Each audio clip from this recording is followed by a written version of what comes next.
नमस्कार दोस्तों, चरण मैंने पॉइंट में आपका स्वागत है। तो चलिए शुरू करते हैं। मैं आपको बताऊंगी आज इस क्लास में 11th क्लास की फिजिकल एजुकेशन का चैप्टर 1 और मैं आपको समझाऊंगी। दोस्तों, चैप्टर का नाम है शारीरिक शिक्षा में बदलती प्रवृत्तियां और करियर विकल्प। मतलब कि शारीरिक शिक्षा में बदलती प्रवृत्तियां मतलब शारीरिक शिक्षा की जैसे जैसे अलग अलग करियर विकल्प आए, जैसे जैसे बदलती प्रवृत्तियाँ। तो अब हम सबसे पहले इसका इंट्रोडक्शन पढ़ेंगे। इंट्रोडक्शन। मनुष्य के लिए शारीरिक शिक्षा की अवधारणा नहीं है। पुराने समय में भी इसका प्रयोग विभिन्न रूपों में किया जाता था। यानी मनुष्य के लिए जो शारीरिक शिक्षा है ये कोई नई बात नहीं है, ये पुराने समय में भी इसका प्रयोग होता था। तो पुराने समय में इसका प्रयोग विभिन्न रूपों में होता था। शुरुआत में शारीरिक शिक्षा शब्द का प्रयोग केवल शारीरिक क्रियाओं से ही किया जाता था। यानी अगर आप कसरत करते हैं तो सिर्फ और सिर्फ तभी ही बोला जाता था कि आप शारीरिक शिक्षा कर रहे हैं। तो ऐसे असल में इसका जो असली मतलब है तो विभिन्न बहुत अलग है। शारीरिक शिक्षा पर सबसे अधिक बल पुराने समय में यूनान में दिया गया। यानी यूनान, तो दोस्तों ये बहुत मोस्ट इम्पॉर्टेंट है कि सबसे अधिक बल कहाँ दिया गया, तो यूनान में दिया गया पुराने समय में। सुकरात और असु और प्लेटो जैसे दार्शनिकों का मानना था कि शारीरिक परीक्षण युवाओं के लिए अत्यंत आवश्यक है। क्या है दोस्तों, मतलब कि जो कौन से ऐसे दार्शनिक थे जिनका मानना था कि युवाओं के लिए अत्यंत आवश्यक है शारीरिक परीक्षण, तो ये सुकरात, अरसू और प्लेटो जैसे दार्शनिकों का मानना था। ये तीन दार्शनिक हैं जिनका मानना था कि शारीरिक शिक्षा परीक्षा के लिए अत्यंत आवश्यक है युवाओं के लिए। समय के साथ साथ सभ्यताओं के अनुरूप शारीरिक शिक्षा का अर्थ भी बदलता चला गया।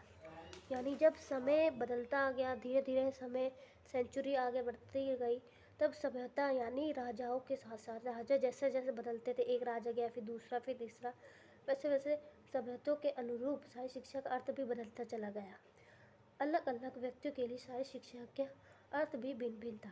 मतलब हर किसी के लिए शारीरिक शिक्षा के अर्थ भिन्न भिन्न था। जैसे किसी के मनोरंजन के लिए कोई करता, कोई शारीरिक परीक्षण के लिए, कोई कसरत का नाम देता था।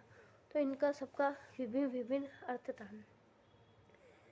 कई लोगों का मानना था कि शारीरिक शिक्षा परीक्षण से संबंधित है।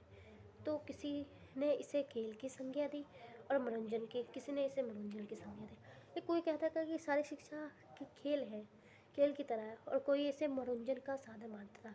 जैसे पुराने समय में दोस्तों फ़ोन नहीं होते थे तो मनोरंजन दोस्तों खेल कूद से ही होता था। जैसे कंचे खेल लिए, जैसे भागम बट्टी खेल ली, जैसे छुपन छुपाई खेल ली, इस तरह से इनका मनोरंजन की संज्ञा दी किसी ने। हालांकि शारीरिक शिक्षा के वास्तविक अर्थ इनसे कई अधिक विस्तृत है।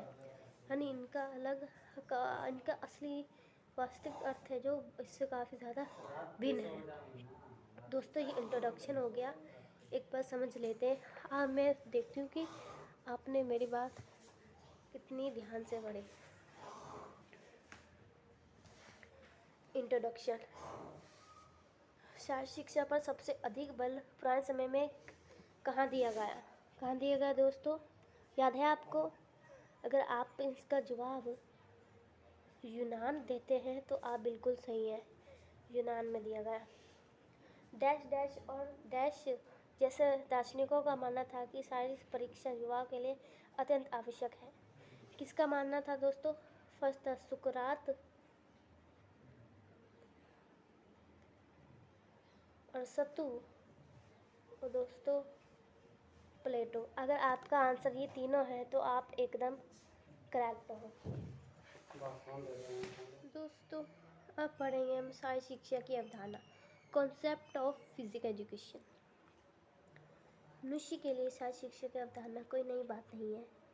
ऐसा माना जाता है कि शारीरिक शिक्षा की जड़ें आदिकाल से ही मौजूद थी। यानी वही बात दोस्तों दोबारा वही रिपीट होगी कि मनुष्य के लिए शारीरिक शिक्षा की अवधारणा कोई नई बात नहीं है, ये पुराने समय में भी इसका प्रयोग होता था।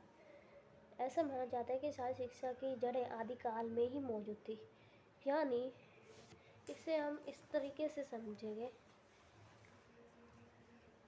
जब आदिकाल में हर्र हुर्र करते थे, मतलब कि जिंगल वाला हुर्र वाली भाषा, तब ये क्या करते थे, शिकार पे डिपेंड रहते थे। तो ये इनको पकड़ने के लिए इन्हें क्या भागा जाता था, क्या ये भागा करते थे। तो ये फिज़िकल एजुकेशन में इसका ये दिया हुआ है कि आदिकाल में इनकी जड़ें मौजूद थी, यानी इन्हें भागना होता था। ये क्या, ये एक क्रिया हुई, क्रिया में क्या है, फिज़िकल एजुकेशन है। मतलब कि आदिकाल से ही मौजूद थी, यानी उन्हें भागना पड़ता था, और भागने के लिए क्या चाहिए थी, कसरत। और यही मतलब माना जाता है कि इनकी जड़ें आदिकाल से ही मौजूद थी। उस समय इसका प्रयोग विभिन्न उद्देश्य से अलग अलग रूपों में किया जाता था। विभिन्न रूपों में इसका प्रयोग के कारण इसके अर्थ में भी भिन्न भिन्न माने जाते थे। यानी काफ़ी लोग, वही बात होगी कि कोई मनोरंजन के साथ, कोई सोचता था कि ये मनोरंजन की एक चीज़ है, पहले फ़ोन तो होता नहीं था, और कोई किसी के लिए ये खेल कूद है, किसी के लिए ये कसरत है, किसी के लिए ये अत्यंत आवश्यक है। तो भिन्न भिन्न माने जाते थे। इसलिए यह कहना गलत नहीं होगा कि सर्व शिक्षा विस्तृत आधार वाला क्षेत्र है, आधार वाला शब्द है। यानी इस एक शब्द का बहुत सारे अर्थ है। पुराने समय में इसका प्रयोग शिक्षा मनुष्य के लिए, जीवन यापन के लिए आवश्यक थी। ये बहुत आवश्यक थी पुराने समय के लिए। इसलिए उस समय सारी शिक्षा शब्द का प्रयोग सारी क्रियाओं के लिए किया जाता था। यानी जब कसरत करते तभी माना जाता था। फिर समय के साथ साथ बदलती सभ्यताओं के अनुरूप सारी शिक्षा का अर्थ भी बदलता चला गया। यानी जब जब सारी शिक्षा में, जब धीरे धीरे सभ्यता यानी जब धीरे धीरे राजा महाराजा बदले, तब इनके अनुरूप, इनके बदलते प्रवर्तन से इनका जो सारी शिक्षा अर्थ थे, ये भी बदलता चला गया। वर्तमान समय में सारी गतिविधियों के माध्यम से सारी शिक्षा देने के प्रयास को सारी शिक्षा कहते हैं। यानी सारी गतिविधियों, यानी खेल कूद कसरत के माध्यम से, जैसे आपके पीटी सर होते हैं, पीटी सर क्या करते हैं, आपको गेम खिलाते हैं, आपको ट्रेनिंग देते हैं, आपको एक्सरसाइज कराते हैं। ये वही है कि ये एक सारी शिक्षा का शब्द है। सारी गतिविधियों के माध्यम से शिक्षा देने के प्रयास को सारी शिक्षा कहते हैं। जी हाँ दोस्तों, जैसा कि नाम से ही आभास होता है, सारी शिक्षा का ही एक अंग है, जो सारी गतिविधियों के माध्यम से दी जाती है। निम्न परिभाषाओं को सहायता से सारी शिक्षा शब्द के अर्थ में अच्छी तरह समझा जा सकता है। तो हम दोस्तों अब परिभाषाएं जानेंगे।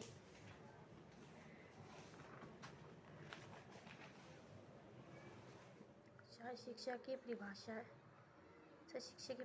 जानेंगे दोस्तों। शिक्षा सामान्य कार्यक्रम का ही एक भाग है, जिसका संबंध सारी क्रियाकलापों द्वारा बच्चे की वृद्धि, विकास तथा शिक्षा से ही। यह सारी क्रियाकलापों द्वारा बच्चों की संपूर्ण शिक्षा है। मतलब कि दोस्तों, ये एक सामान्य गतिविधि का ही अंग है, सामान्य काम में ही है, जिसका संबंध, जैसे आप स्कूल जाते हो, स्कूल पैदल चल के जाते हो, तो आप सारी शिक्षा, मतलब कि आप एक एक्टिविटी कर रहे हो, जिसका संबंध सारी क्रियाकलापों से वृद्धि, विकास तथा शिक्षा से है। यह सारी क्रियाकलापों बच्चों की संपूर्ण क्षमता शिक्षा देता है। तो मतलब कि आप इनमें से ये और ये का स्क्रीनशॉट ले सकते हैं। तो आप ये तीन भी अगर आप याद कर लेंगे, तो आपको इनकी परिभाषा अगर आप पूछ ली जाती है आपको एग्ज़ाम में, तो आप ये तीन भी लिख के आ जाएंगे, तो आपको पूरे नंबर मिल जाएंगे दोस्तों। तो मैं ज़्यादा टाइम वेस्ट नहीं करूँगी आपका। अब पढ़ते हैं सबसे मोस्ट इम्पॉर्टेंट सारी शिक्षा का लक्ष्य व उद्देश्य। Aim and objectives of physical education. Aim of objective of physical education, व्यक्ति का सर्वांगीण विकास ही सारी शिक्षा का मुख्य लक्ष्य। सर्वांगीण यानी पाँच छः होते हैं: मानसिक विकास, शारीरिक विकास, भावनात्मक विकास, ये सभी विकास, यानी सारी चीज़ों का विकास ही सारी शिक्षा का मुख्य लक्ष्य है। सरल शब्दों में कहे तो शायद शिक्षा का मुख्य लक्ष्य व्यक्ति की संपूर्ण क्षमता को विकसित करना है, जिससे व्यक्ति अपना तथा समाज का कल्याण कर सके। यानी अगर आप संपूर्ण क्षमता को अगर आपकी मानसिक विकास सही है, शारीरिक विकास सही है, अगर आप पढ़े लिखे हों, तो आप अगर जॉब कर रहे हो तो आप एक तो समाज का कल्याण कर रहे हो, यानी कि टैक्स वगैरह दे रहे हो, और एक अपना कल्याण कर रहे हो, यानी कि आप अपनी जॉब से अपने आप को पैसे दे रहे हो, अपनी ज़रूरत को पूरा कर रहे हो। तो यही है कि ये सारी चीज़ें अगर आपको सर्वांगीण विकास आपके पूरा करता है, तो आप सुप्रसिद्ध शारीरिक शिक्षा शास्त्री J.F. विलियम ने के अनुसार शारीरिक शिक्षा का मुख्य लक्ष्य एक कुशल और योग्य नेतृत्व देना तथा ऐसी सुविधाएं प्रदान करना है जो शारीरिक शिक्षा व्यक्ति का समुदाय को कार्य करने का अवसर दे और वे सभी क्रियाएं वे शारीरिक रूप से लाभदायक, मानसिक रूप से प्रत्यक्ष और संतोषजनक तथा सामाजिक रूप से स्वस्थ हों। यानी दोस्तों, शारीरिक शिक्षा की ये एक चीज़ मुख्य है कि आप एक कुशल और योग्य नेतृत्व देना, यानी आप कुशल रहें और आपका कोई तनावजनक स्थिति पैदा न हो आप में। अगर ऐसी कोई स्थिति पैदा होती है तो आप उसमें डटकर उस मुश्किल का सामना करें।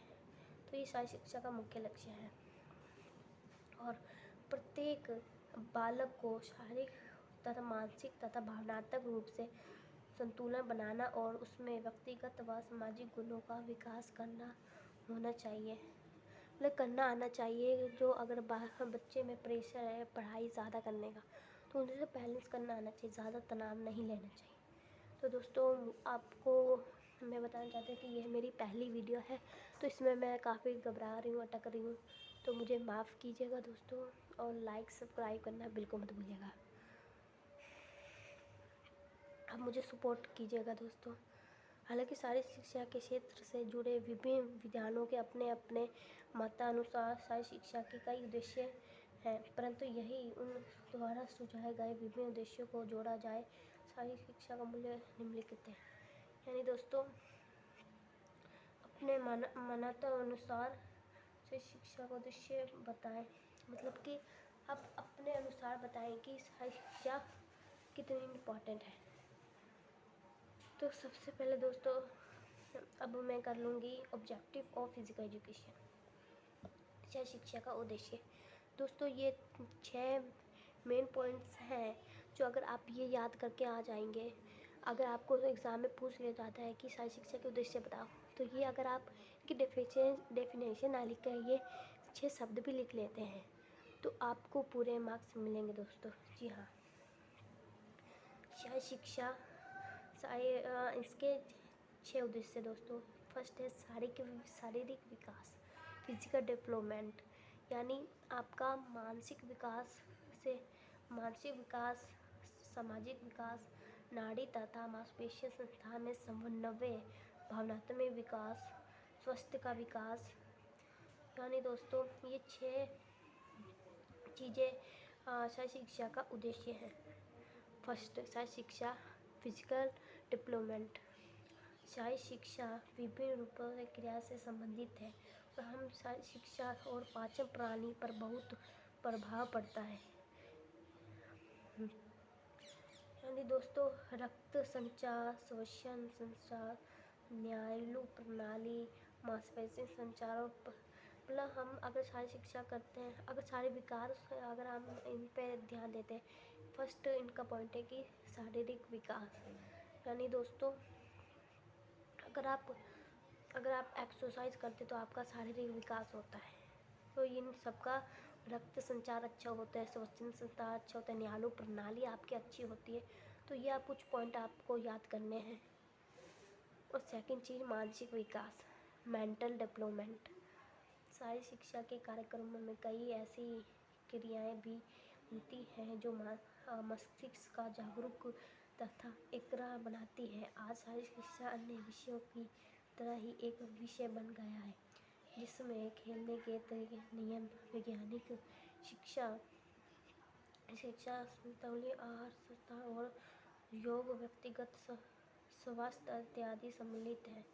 इसमें कुल मिला के दोस्तों ये बताना चाह रहे हैं कि आप अगर मानसिक अगर आप एक्सरसाइज वगैरह करते हैं, आप योगा वगैरह करते हैं, तो आपका मानसिक विकास भी सही रहेगा। मतलब जहाँ आपको हंसना चाहिए वहाँ हंसते हैं, जहाँ रोना चाहिए वहाँ रोते हैं।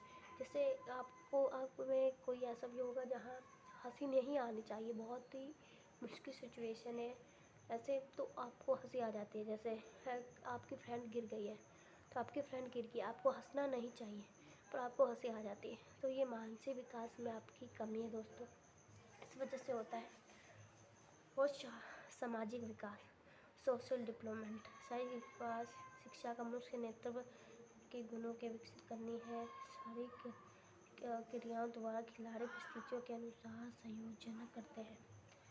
तो मतलब इनका कुल मिला के दोस्तों ये है, आपको अच्छे गुणों का अच्छा स्रोत है सिखाना। सामाजिक विकास, ये आप अपने पड़ोसी से अच्छे बात करते हैं, आप अपने फ्रेंड्स जो सर्कल है उससे अच्छे से बात करते हैं, रूट से बात नहीं करते, तो ये सारी बातें उनमें बताई गई है। नाड़ी तथा मांसपेशियों समन्वय, यानी दोस्तों आपके जो मांसपेशियों संस्थान के बीच जो बेहतर संवाद स्थापित करने में सहायक होती है। क्या होती है? शारीरिक क्रियाएं। ओके, नियमित शारीरिक क्रियाएं करने से शरीर का उचित गति प्रदान होती है। यानी अगर आप डेली अगर आप एक्सरसाइज करते हैं, अगर आप जॉगिंग करते हैं, तो धीरे धीरे आपकी जो रफ्तार है वो बढ़ती जाएगी। तो ये कह रहे दोस्तों। भावनात्मक विकास, इमोशन डेवलपमेंट, हर व्यक्ति में अनेक भावनाएं जैसे खुशी, आशा, ईर्ष्या, घृणा, दुख, क्रोध, आश्चर्य तथा एकाकीपन आदि होती है। यानी ये सारी चीज़ें जो हैं ये हर व्यक्ति में पाई जाती हैं। ये भावनात्मक विकास है। समयों के अनुरूप व्यक्ति का उचित नियंत्रण न असामान्य नियंत्रण हो जाता है, जो कि उसके लिए हानिकारक होता है। शाही शिक्षा का कार्यक्रम उन संवेगों को विकसित भी करते हैं तथा इन पर नियंत्रण भी करना सिखाते हैं। यानी कुल मिला के ये बता दें कि ये अपने जो इमोशनल है तो आपको उस पर काबू करना भी सिखाता है। क्या सिखाता है? शारीरिक क्रियाएं सिखाता है। स्वास्थ्य का विकास, यानी आपकी स्वास्थ्य का विकास ये भी सिखाता है कि अगर आप संबंधी अच्छी आदतें विकास करती हैं, यानी आपको शराब नहीं करनी चाहिए, पीनी चाहिए, धूम्रपान नहीं, इसका प्रयोग नहीं करना चाहिए, नशे की गंदी आदतें नहीं अपनानी चाहिए। ये सारी खतरनाक है और बुरी आदतें हैं। तो यह कहना चाह रहा है कि स्वास्थ्य का विकास भी सिखाता है शारीरिक शिक्षा में। अब आप ये सारी शिक्षा पढ़ रहे हैं, तो ये अगर सारी चीज़ें का आप अगर मतलब कि अपने जीवन में उपयोग कर लेते हैं तो आप एक अच्छे इंसान ही नहीं, अच्छे व्यक्ति भी बन जाएंगे।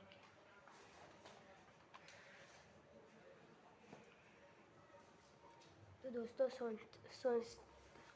स्वतंत्रता के पश्चात भारत में शाही शिक्षा का विकास। दोस्तों जब इंडिपेंडेंट हुआ भारत का, तब उसके बाद शाही शिक्षा का विकास ये बता रहे हैं। शिक्षा महाविद्यालयों का स्थापना, महाविद्यालय दोस्तों कॉलेज को कहते हैं। भारत में स्वतंत्रता के पश्चात शिक्षा तथा खेलकूद को बढ़ावा देने के लिए शाही शिक्षा के क्षेत्र में आवश्यकता महसूस हुई। यानी दोस्तों भारत का जब वो स्वतंत्रता हुई थी, भारत जब आज़ाद हुआ था अंग्रेज़ों के चंगुल से, तब ये बताया कि जो कॉलेज थे, महाविद्यालय थे, उनके में एक ज़रूरत महसूस हुई थी। किसको ज़रूरत महसूस हुई थी? खेलकूद को बढ़ावा देने के लिए।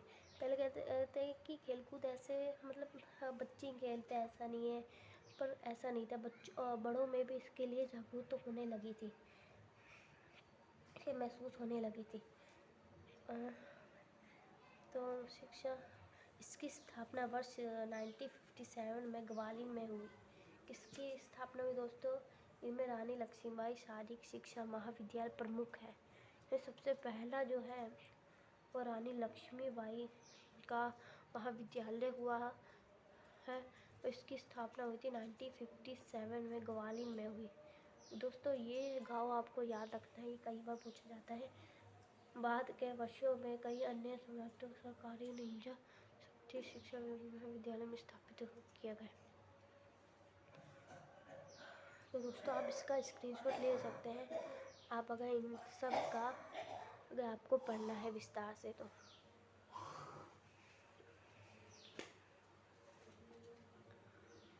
आप इसका भी स्क्रीनशॉट ले सकते हैं, इसका भी ले सकते हैं।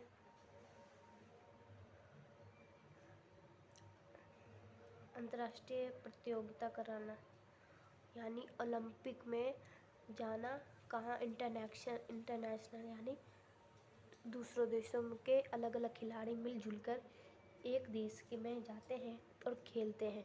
जैसे फुटबॉल का मैच हुआ अंतर्राष्ट्रीय में, तो जापान, इंग्लैंड, भारत जैसे जो भी हैं एक देश में जाएंगे जिन्होंने वो खेल बैठाया है। तो ऐसे ये अंतर्राष्ट्रीय प्रतियोगिता कराते हैं। पर से 1951 तथा 1982 में एशियन खेलों का आयोजन कराने में भारत में खेलकूद को एक नया प्रोत्साहन मिला। खेलों का आयोजन खेलकूद की लोकप्रियता को बढ़ाने तथा भावी खिलाड़ियों के लिए सुविधाओं के निर्माण की शुरुआत हुई। नए नए जो है खेलकूद को बढ़ाने के लिए लोकप्रिय हुए, यानी जो लोग थे ये खेलकूद को बढ़ावा दे रहे थे, वो अच्छी आते और अच्छा विकास हो रहा था अपने भारत का। दोस्तों जो इम्पोर्टेंट है मैं सिर्फ वही बता रही हूँ, तो आप ये मत सोचना कि मैं स्किप कर रही हूँ। खेलों में बदलती प्रवृत्तियाँ। ओके, पिछले कुछ वर्षों में खेलों के क्षेत्र में कई उल्लेखनीय परिवर्तन हुए हैं। खेलों के क्षेत्र बदलती प्रवृत्तियाँ ने केवल सभी खेलों के प्रसार का उल्लेखनीय प्रभाव डाला है, बल्कि इसने खिलाड़ियों के खेल प्रदर्शन में भी ज़बरदस्त सुधार किया है। मतलब अब जैसे जैसे समय बदलता जा रहा है वैसे वैसे खिलाड़ी अपने खेल में और बेहतर आ रहे हैं और अपने खेल को और अच्छे तरीके से प्रदर्शन कर पा रहे हैं। उदाहरण के लिए रनिंग टेंट के निर्माण में प्रयोग की जाने वाली सामग्री में भी परिवर्तन और स्टैंडिंग ब्लॉक्स के उपयोग के कारण एथलीट के प्रदर्शन समय में काफ़ी सुधार हुआ। हमारे जो एथलीट यानी भागने वाले जो रेस में भागते हैं, तो इनके जो जो गैजेट हैं उनमें अच्छी अच्छी सरकार चीज़ें ला रही हैं, अच्छी अच्छी मतलब कि उपकरण दे रही है। क्या खेल की सतह पहनने योग्य गियर और खेल उपकरण, सरकार भी अपना प्रदर्शन जबरदस्त कर रही है।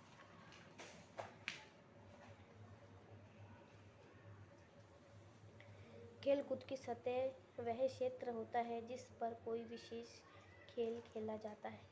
दोस्तों आप ये देखेंगे कि इस सतह में अगर ये अच्छा नहीं है, अगर आपको बेटर जगह नहीं मिल रही है तो आप अच्छे से ये फुटबॉल नहीं खेल पाएंगे। इस जगह पे आप क्या खेलेंगे, फुटबॉल खेलेंगे। उचित खेलों की सतह के लाभ, benefit of proper playing surface, मतलब कि इन्हें बहुत सारे अच्छी गति मिलती है, अच्छी स्पीड मिलती है आपको। खेल प्रदर्शन में संबंधी एक ऐसा पहलू है जो प्राकृतिक सतह की अपेक्षा कृत्रिम सतह से बेहतर करती है। कृत्रिम मतलब कि जो आर्टिफिशियल चीज़ें होती हैं, इससे बेहतर कौन सी चीज़ें होती हैं, इससे बेहतर होती है ये रियल। पर इसमें क्या होता है कि खर्चा ज़्यादा आता है इसमें, और उसमें ख़राब होने के डर भी लगा रहता है, तो हम आर्टिफिशियल चीज़ें बनाते हैं। तो कृत्रिम सतह यानी आर्टिफिशियल चीज़, पहने योग्य गियर और खेल उपकरण, यानी दोस्तों पहने योग्य गियर भी बहुत महत्वपूर्ण है। अगर आपको कोई भी चीज़ करनी है, जैसे आपको क्रिकेट खेलना है, क्रिकेट में आपको अच्छा बैट चाहिए, अच्छी बॉल चाहिए जो काफ़ी दूर तक जाती हो। चिड़ी, अगर आपको बैडमिंटन खेलना है तो आपको अच्छी क्वालिटी की चिड़ी चाहिए होगी। तो इस तरह के दोस्तों आपको अच्छे अच्छे गियर चाहिए और खेल उपकरण चाहिए। जैसे आपको इस चित्र में दिख रहा है कि ये काफ़ी सारी चीज़ें हैं जो खेल उपकरण में, जैसे माउथ गार्ड्स काफ़ी बॉक्सिंग में होती है, मार्शल आर्ट, हॉकी आदि में किया जाता है। ये दोस्तों इस एक सुरक्षा के लिए किया जाता है, यानी ये मुंह में डालते, जैसे बॉक्सिंग के लिए बॉक्सिंग मुंह में डालते कहा कि उन्हें मुंह पे अगर मुक्का लगे तो उनका मुंह ना टूट जाए। मुँह जो है उनका मुँह ना टूट जाए, इसलिए वो मुँह में पहना जाते हैं। तो ये माउथ गार्ड्स होते हैं। हेलमेट जैसे आप क्रिकेट देखते हैं, क्रिकेट में हेलमेट पहना होता है। तो हेलमेट यानी सिर के बचाव के लिए, सिर की चोट से सबसे अधिक घातक सिद्ध हो सकती है। हाँ, तो इसलिए ये हेलमेट विशेष रूप से कौन से खेलों में दी जाती है? हॉकी, क्रिकेट आदि जैसे खेलों में ये महत्वपूर्ण खेल का गियर माना जाता है। पैड आज का खिलाड़ी शारीरिक शिक्षा विभिन्न अंगों की रक्षा के लिए शिक्षा के पैड का प्रयोग किया करते हैं। उदाहरण के लिए कोहनी, घुटने, कलाई, छाती के लिए किया जाता है। एक पैड विशेष रूप से आई शिस्टलन आँखें के लिए भी हमें एक संदेशी भाग है आँखें, इसके लिए भी हम इसका प्रयोग करते हैं। सुरक्षात्मक कप का उपयोग पुरुष खिलाड़ियों द्वारा अपने अंडकोश को ढकने के लिए किया जाता है, चोट से बचाने के लिए किया जाता है। मतलब ये पुरुषों में जाता है। जैसे आप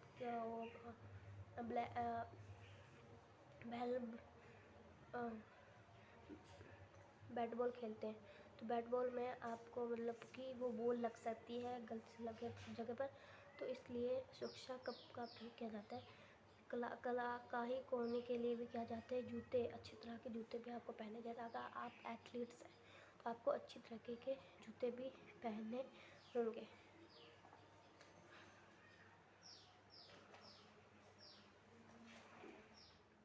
शायद शिक्षा के में करियर विकल्प, career objective of physical education, यानी अगर आप फिजिकल एजुकेशन में आप चीज़ें उपलब्ध करते हैं तो आपके जो पीटी टीचर है वो कैसे बने, तो ये सारी चीज़ें इसमें दी गई है। आप इसका स्क्रीनशॉट ले सकते हैं।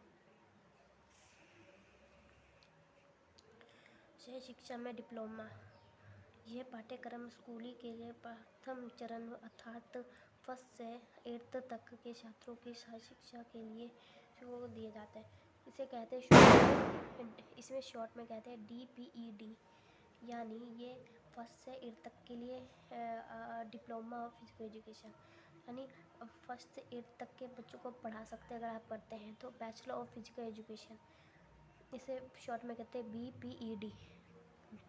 ये पाठ्यक्रम 6 क्लास से 10 तक थ्योरी के जो पेपर पढ़ाने के लिए किए जाते हैं, और 11th 12th में भी इसका प्रयोग जो आप पढ़ रहे हैं तो आपके जो टीचर हैं उन्होंने बैचलर ऑफ फिजिकल एजुकेशन किया होगा, इसलिए इन्होंने 11th मतलब कि 9th 10th 11th और 12th पढ़ाई है।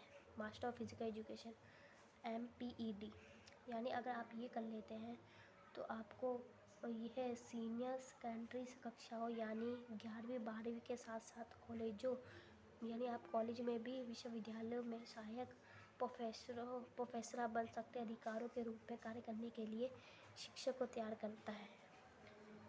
तो दोस्तों ये है सारी 3 चीज़ें हैं मोस्ट इम्पॉर्टेंट करियर विकल्प में, जो अगर आप कर लेते हैं तो आप सारी शिक्षा में आपका एक करियर बन सकता है।